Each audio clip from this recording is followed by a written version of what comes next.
coming in hot today. Murph, what's up, man? We got Pat Murphy, one of my favorite people in the world, one of my dear friends, and just happens to be the manager of the first place Milwaukee Brewers, and we're almost in August, Murph. This is no joke. How you doing, brother? I'm doing fine, man. Thanks for having me on. Yeah, we're just in August, man. We're in July actually, so I'm not counting August until it gets here. Yeah, dude, I'll tell you what though, man. This has been a fun team to watch for all of us. I mean, even when we're at the network talking about you guys, and I kind of like when you said a couple weeks ago, the average Joes, because I'm telling you, look up and down this lineup, you're like, who's that? Who's Collins? Perkins, Durbin, you know what I mean? Like all these different guys, but it seems like when you watch the highlights every night, Collins is coming up with a big hit. Durbin's hitting a walk-off. You know, like Perkins had a walk-off the other night against the Marlins. Like, it seems like, you know, you're pulling all the wrong, you're pushing all the right buttons with these guys. A lot of wrong ones. They make me look good. They make you look good. Murph, I tell you, tell me about the team, man. Just tell me about what you love about managing these guys.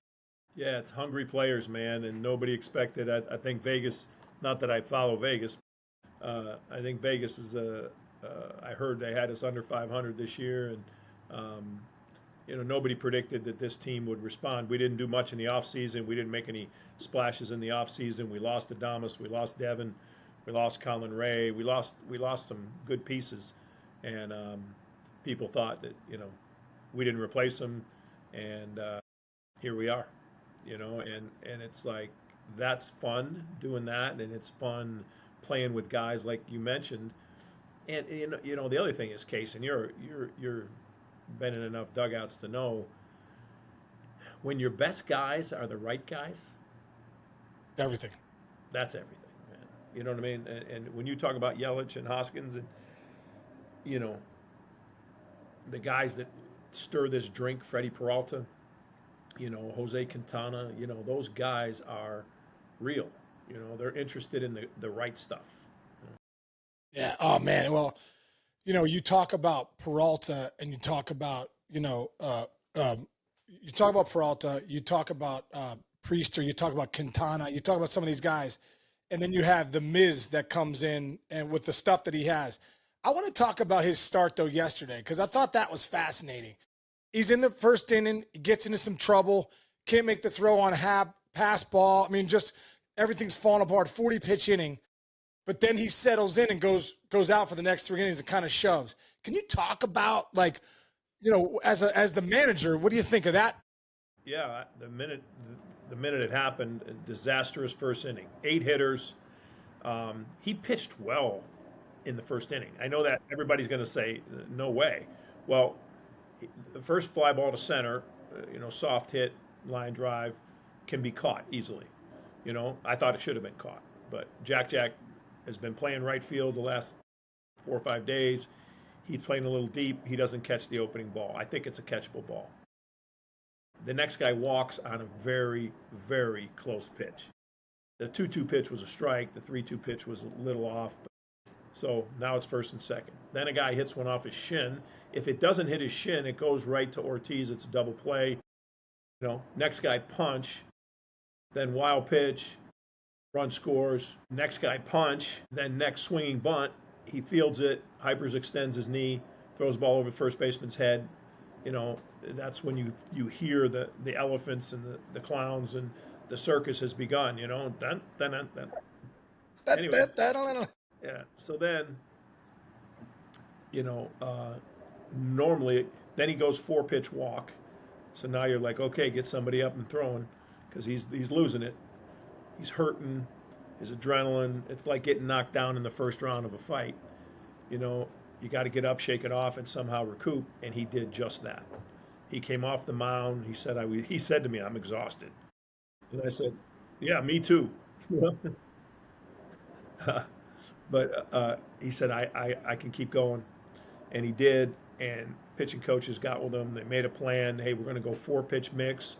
We're not just going heater. And he was magnificent. And to give us 3 more and settle the game down, then somehow we battled back like we do, and like little woodpeckers, and got back in there. Average Joes were winning 4-3, and everybody was like, what the heck? How did this just happen? And you've been in that game. You know, how many games did you ahead 4-0, and then all of a sudden, oh, here they come? Yep, you know? yep.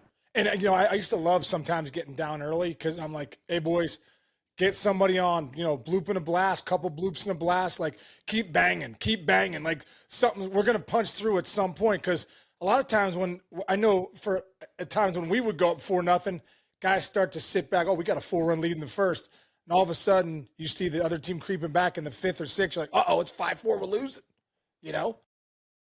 So Yeah, all you're thinking then as a manager, like, look, I don't want to have to use my leverage relievers, right.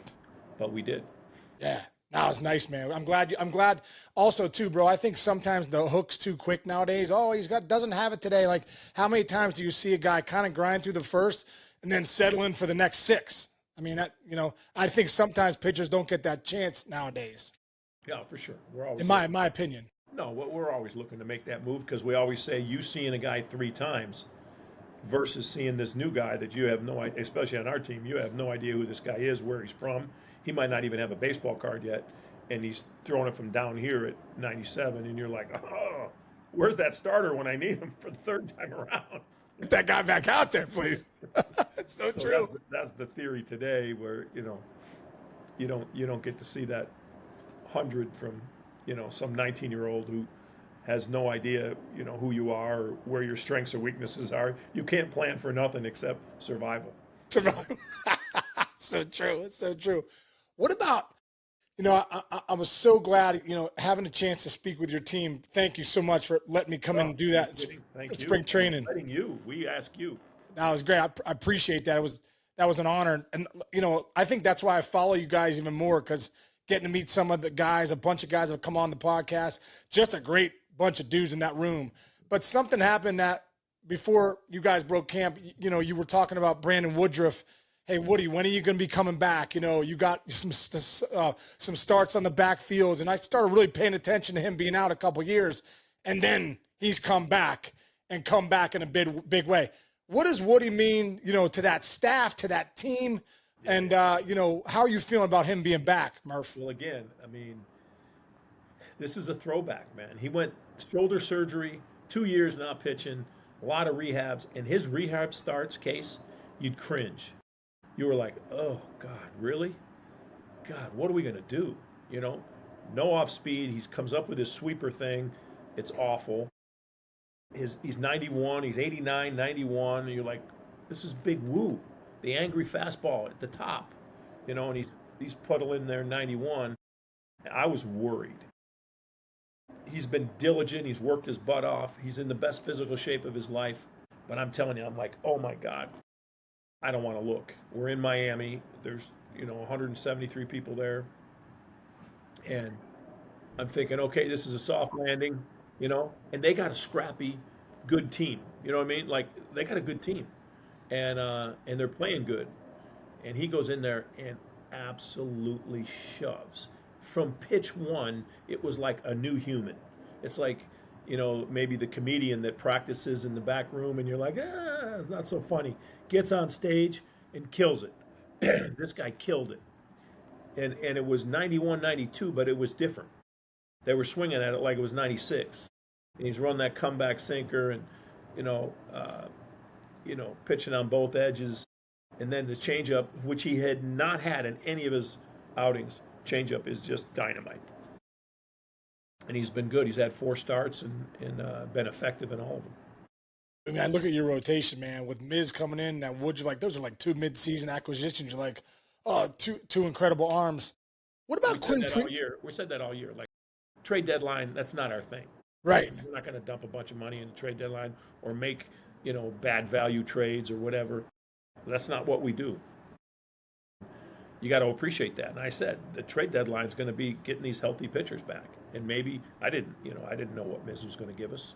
Same thing. AAA, he was good, but he wasn't this. It's pretty impressive. And that slider's like 93 or something stupid, 95 or something ridiculous. What about Quinn Priester? Did you expect to get what you're getting out of him? No way. I mean, I'll tell you what happened. So we're playing the Cubs the first time in the season at home, and we start an opener. You know what those are, right? Opener. So we got an opener, a lefty out there, and he goes out there for a couple hitters, gives up a run, I think. It's 1-0. Priester comes in. First big start. He had started in Colorado, and and it wasn't that impressive. He's still nervous. He'd been in AAA. All of a sudden, Priester goes and he gets waxed. I mean, every ball he throws gets centered. He's down. He gives up 7. It's 8-0, 9-0 in the second inning. So everybody's going nuts. He pitched 5 1/3. He pitched 5 1/3 after he gave up 7. And he showed some guts. And I said that day, I said, that kid's got something to him. He could have melted. He could have made an excuse. He took a comeback or 2 off himself or whatever. And he just kept competing and closed out 5 1/3. I want to say 5 1/3, maybe even more, and 100 pitches. And no, we didn't win. We didn't get back in the game, but he soaked up all those innings. And gosh darn it, I said that day. And from that day forward, this kid has just gotten better. And it's, you know, it's not tricky. It's just sinker, cutter, slider. That's it. Yeah, it's impressive. Wow, I love that, man. Murph, you know, we've had a lot of conversations over the years. I know your relationship with Harvey Dorfman, who was my mental coach, and the big leagues still think he's the best ever. You know, I just today, a guy came in and left this. Yes. Book. Have you ever read that? Have you ever read that one? I haven't. I pieced through it. You know, when he passed, I was so hurt by it. I didn't want to read. I didn't want to read it. Yeah, Harvey's just such an important part of my life. He did so much for me, you know. Yeah. I want to be able to do that for someone someday. Yeah. Well, you are. I probably can't, but yeah. Gosh darn it, Case. I mean, that guy. I don't have to tell you, man. He's just special, man. And what an impact. You talk about genuine. You talk about all the people that know Harv feel the same way. You know, it's like I feel like I met one of the key people in life. You know what I mean? Like that. No, I'm so like grateful that I got to meet him. You know, Murph. Me too, Murph. Me too.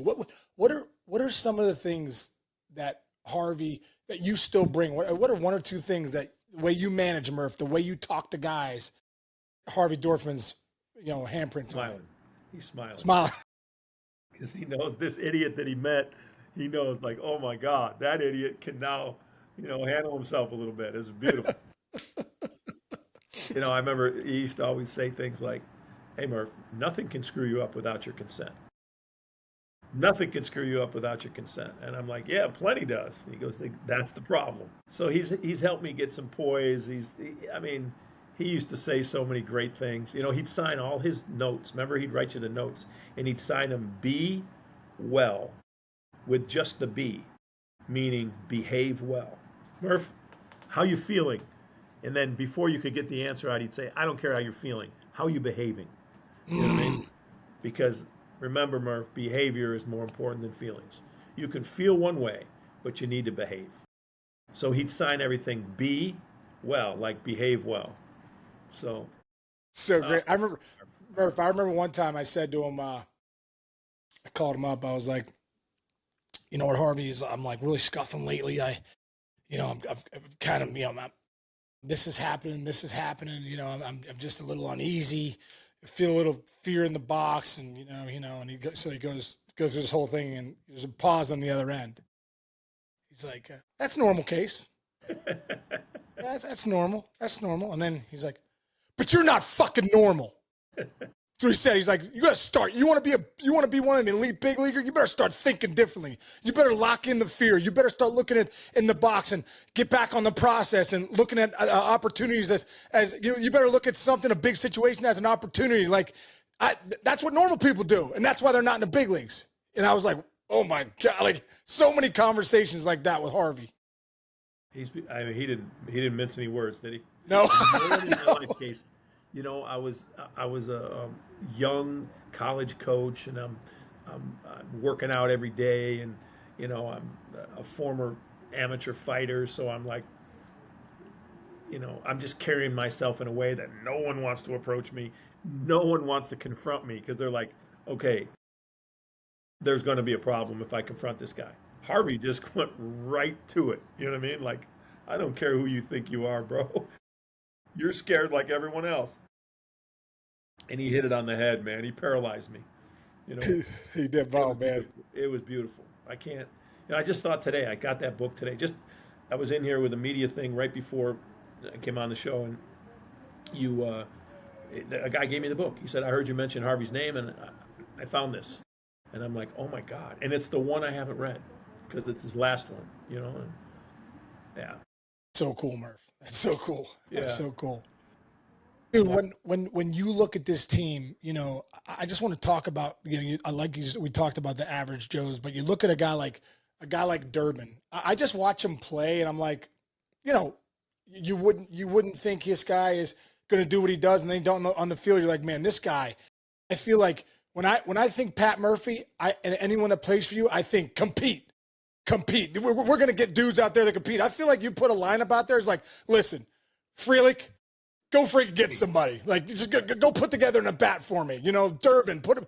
I feel like your whole lineup is kind of like that personality that you have of a compete. So some no, of the I guys think, talk about that. Freelick, yeah. I Durbin. mean, I think of Pedroia right off the bat. There you I was go. lucky enough to have been part of his life, and I still am, and I feel grateful for that. I mean, but he was that guy.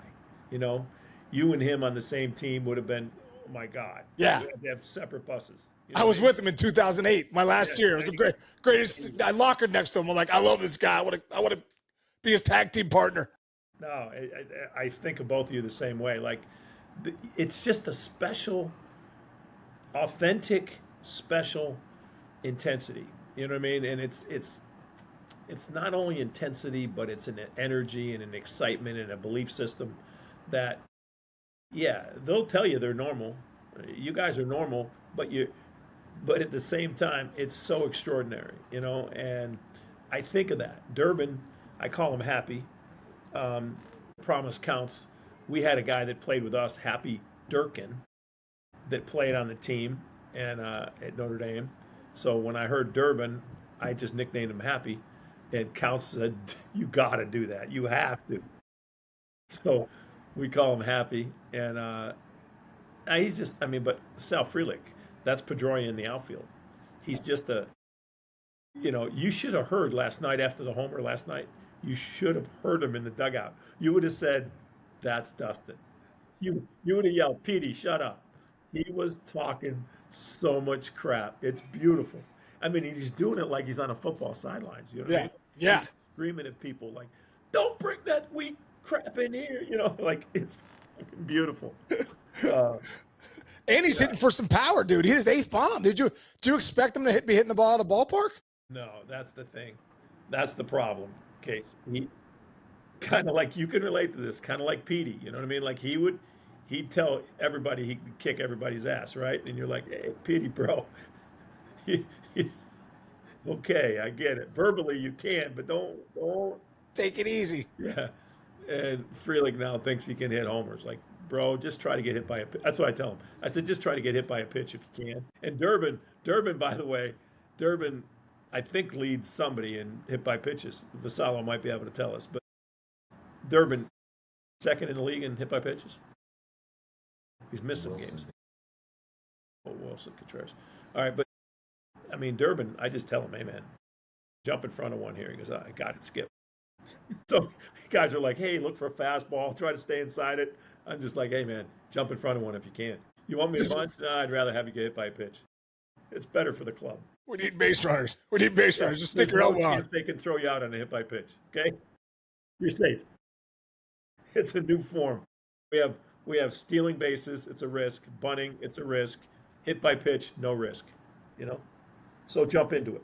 Oh, so good. So good. Murph, do you think the guys are like, I know at Notre Dame you talk about you're the drill sergeant, no one can come see you, early in your career.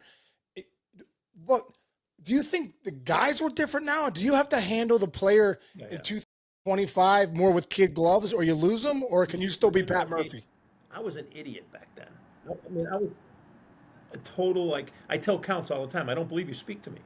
I was so tough on Counts. Seriously, he should have filed a lawsuit against me, and he should have. And I mean, for sure, I should have been fired for what I was so tough on this kid.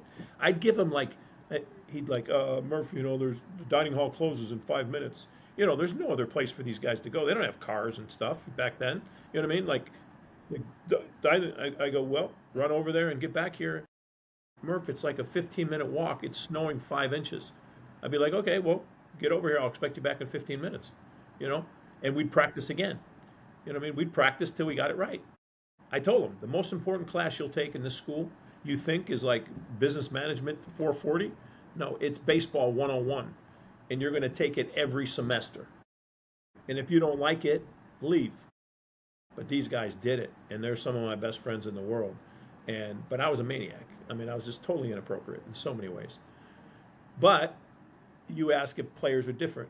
Maybe. I mean, the world's different. But the game is the game. It hasn't changed. It really, there's nuances of it that have changed. But really the game, the people that are coming up today, they want love and discipline in that order. And that's Harvey Dorfman. Harvey Dorfman said, Murph, you want to talk about parenting? It's love and discipline in that order. And you want to talk about coaching? It's love and discipline. That's what it is. It's love and discipline. And I think they didn't know that I loved them back then the way they know I love them today. And that's the difference. And I don't know if I'm any effect at all, but at least I'm funny. You know what I mean? Laughter's the best medicine, Murph. Best medicine.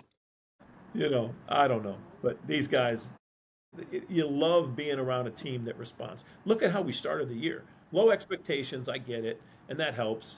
Nobody thought we'd be any good. We'd go out of the gate 0-4. The Yankees set records since Babe Ruth beating us up. You know what I mean? Like, I don't know how many runs they score. They beat us 40-2 or something. And it's like, people are like, our opening day starter's a guy that nobody's ever heard of at home.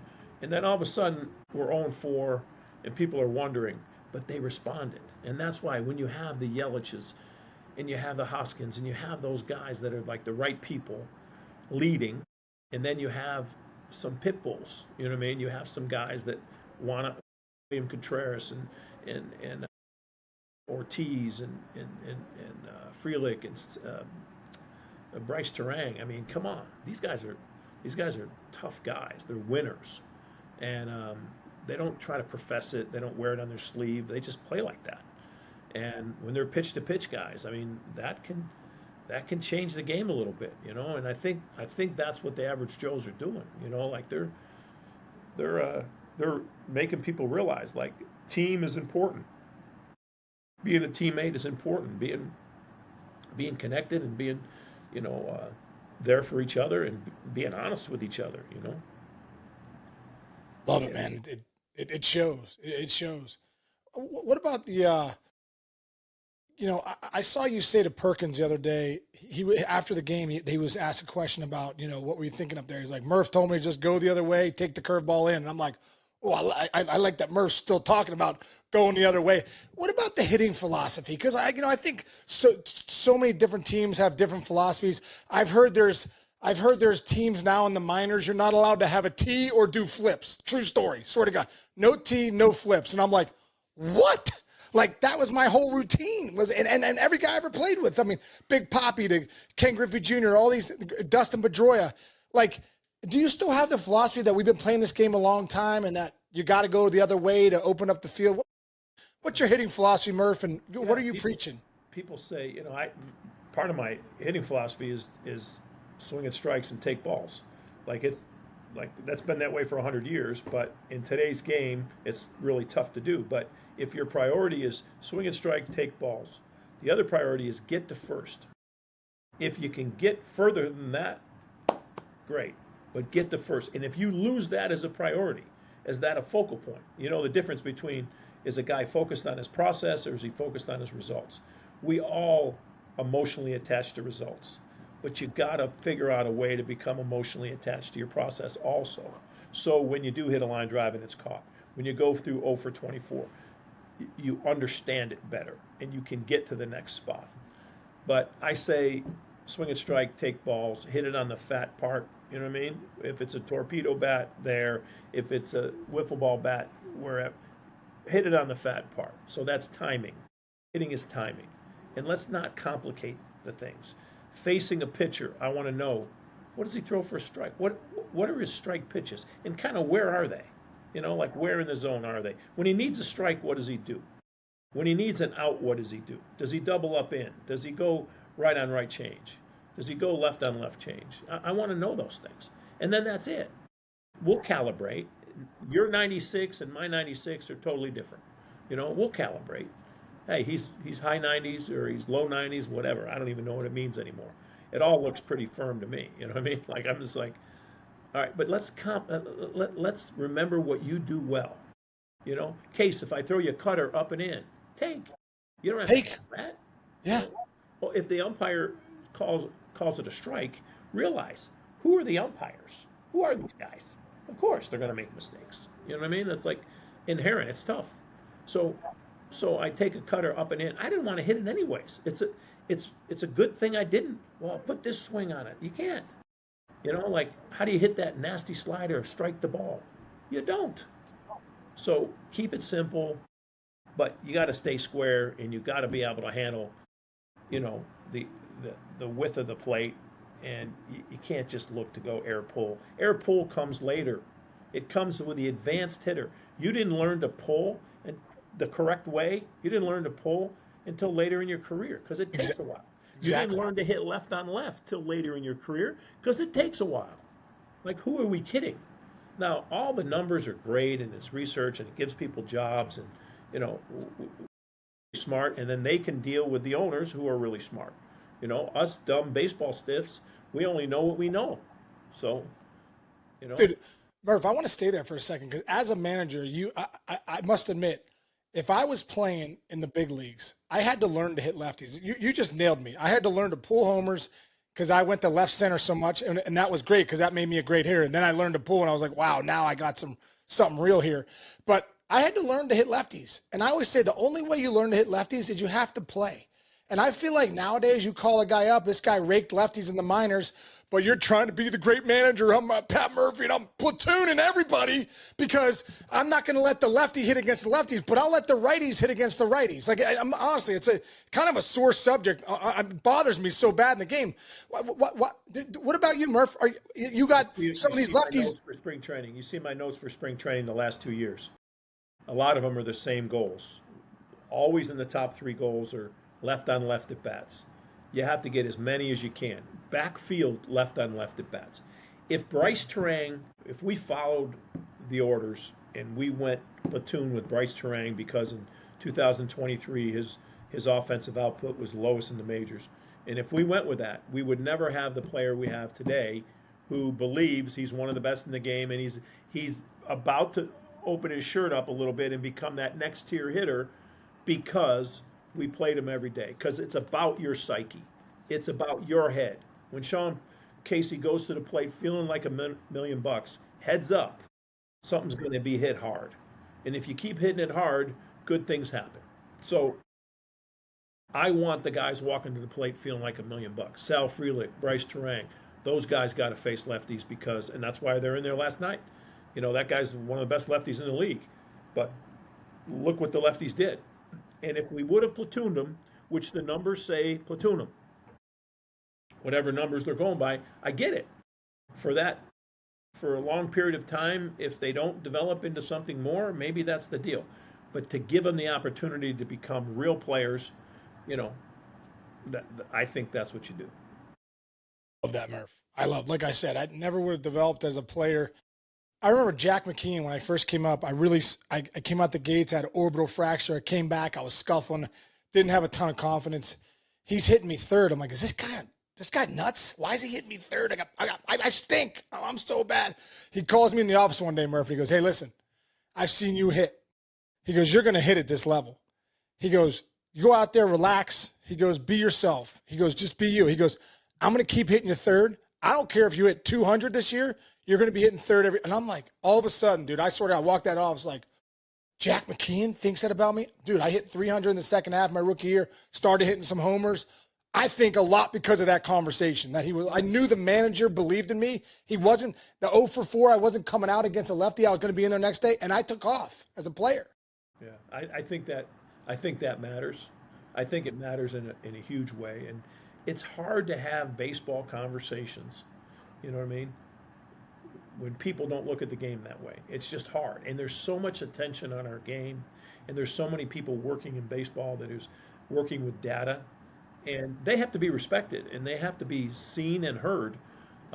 But when it comes down to this game, it's played by people, and those people have to be believed in, and they have to be accented in a way that brings out their best self. So if you put a number on Sean Casey and he's a 55, I want him to play at a 60. You know what I mean? And by injecting everything I can or help him and being authentic and honest with him, but letting him know his possibilities, if I can help him be a 60, I help the value. Now you can trade him or you do whatever you want, but at least we help the value. That Murph, I love that. One last thing I want to Jackson Churio, man. He's a young kid, so much talent. You know, tell me, what do you see from him? You know, being so young and in the game, and what do you think the level is for him? There's no sky's the limit. It's who he is. Case, he's the right dude. You know what I mean? Jack is, you know, he's about the right things. He was raised correctly. That's number one that comes out. Like, so when you have that person to work with, you know what kind of rich clay you're working with. And this guy, I mean, from point A to point B, oh my God, those things work, man. They work like I've never seen before. You know what I mean? He has no idea what he's doing, which is a beautiful thing. You know what I mean? Like, he is bliss up there. It's just like, what are you thinking about, Jack? You look at you like, I'm supposed to be thinking about something? Yeah. What I'm going to have to eat after the game. He's just wailing. That boy's wailing. And I'll tell you, he responds. He takes it personal. He never looks for attention for himself. I mean, he is really, really special. Really special. You sign him to a long-term deal. He's impressive, man. He's impressive. And last thing, did you think McGill would be giving you what he's giving you at the back end after losing Devin Williams? See, you follow our team, man. You get it. I actually do. This kid, we put him on our leadership council. Nobody's ever told McGill he belongs. No one's ever approached him, but the Milwaukee Brewers have. We said we kept him, and now we say you're it. You're doing it. And he took that responsibility, and he has been unbelievable. Unbelievable teammate. He's in it for the right reasons. He's got a home. This is home for him. And that makes all the difference in the world. I mean, he really, he has taken to it. And I'll tell you, I love the kid, man. And we have had some great ones here in Hader and Devin, and McGill will be right there. He's got to keep doing what he's doing consistently. And, you know, he's a giant. You know what I mean? He is a giant. You know, he's 6'12", and but he's getting better now. He's getting better. Dude, he's got him and Uribe at the back end. It's pretty impressive what they got. Tell me about the fans, Murph. You're going against the Cubs. You had the Dodgers in it. Miller Park just seems like it's rocking and rolling. Tell me about the Milwaukee fans. What's it feeling like there in Milwaukee right now? Yeah, it's a great feeling. It's a great feeling to know that every night you're going to have pretty much a packed house, and you know, people are passionate about the Brewers, and they like who the team is. It represents the state well. You know what I mean? This is a fabulous place with so much to offer, and you know, you got to squint with the tough winters. You got to squint a little bit to say, really, it's a great place, you know. And but the fans make it come true because they come and support their team, win or lose. They knew in the beginning we weren't that good, and to see them come and support us is pretty special. Tailgates are off the chart. Nothing better when the visiting bus pulls up. You're like, man, there's more. There's like 10,000 people in the parking lot crushing Miller Lights and bratwurst right now. It's at noon for a 7 o'clock game. Yeah, I'm never out there at that point, but you need to get out there, Murph. You need to get out there. You're a man of the people, bro. You're a man of the people. Murph, dude, thank you so much for coming on again, man. It's such a great time. Good luck the rest of the way, dude. You know I'll be locked in because I love your team, love the way they play, and well, shout out a little bit. Call me or text me or criticize me or do something. You got it, man. All I needed was to say the word. Just you to say the word, dude. Awesome. Thanks, Murph. All righty. You're the best. I'll talk to you.